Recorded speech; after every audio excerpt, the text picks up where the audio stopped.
Hey, what is going on, everybody? Happy New Testament Tuesday. I'm Pastor Adam, and I'm so glad you decided to tune in, check out, and see what we've got going on today. I have a question for you. Who and or what is a high priest?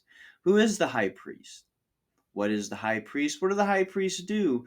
Well, the high priest was somebody who kind of ran the temple. He ran the tabernacle. He ran the temple. He was the guy, he was like the high priest, right? He was in charge of all the other priests, and he was kind of the go-to guy. Well, check this out in Hebrews chapter 8, starting in verse 1 and 2. Now, the main point of what we are saying is this: we do have such a high priest who sat down at the right hand of the throne of majesty in heaven, and who serves in the sanctuary, the true tabernacle, not set up by the Lord and not by a mere human being. Who is the high priest? The high priest is Jesus. He reigns. He's the guy who is seated at the right hand of the majesty in heaven. That is God. Jesus himself sat at the right hand of God, therefore is running as the position of the high priest. He's the one who runs the true tabernacle. Not something here, not something built by humans, but one that is established by God. That is Jesus Christ. He is the high priest. He's the one who's running the show, as we say.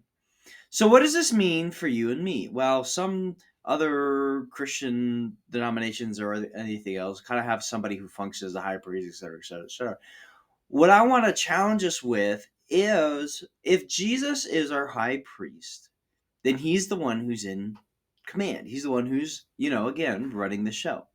And so, if Jesus is running the show, don't you think he should be included in on the decisions that we make? Don't you think that we should go to him and ask Jesus what we should do in these certain situations? Maybe you're not a person who's kind of like in charge of different ministries or how things are run at your church, but what we are all charged with is following the role model that is Jesus Christ. We are all charged with following Jesus Christ, being more like him, following in his footsteps, thinking, what would Jesus do? Guess what? Those are all things we get to do and follow in Jesus' example because he's the high priest. We want to be like him. We want to follow him and do as he would do. I'm Pastor Adam. This has been New Testament Tuesday. I'll see you next time.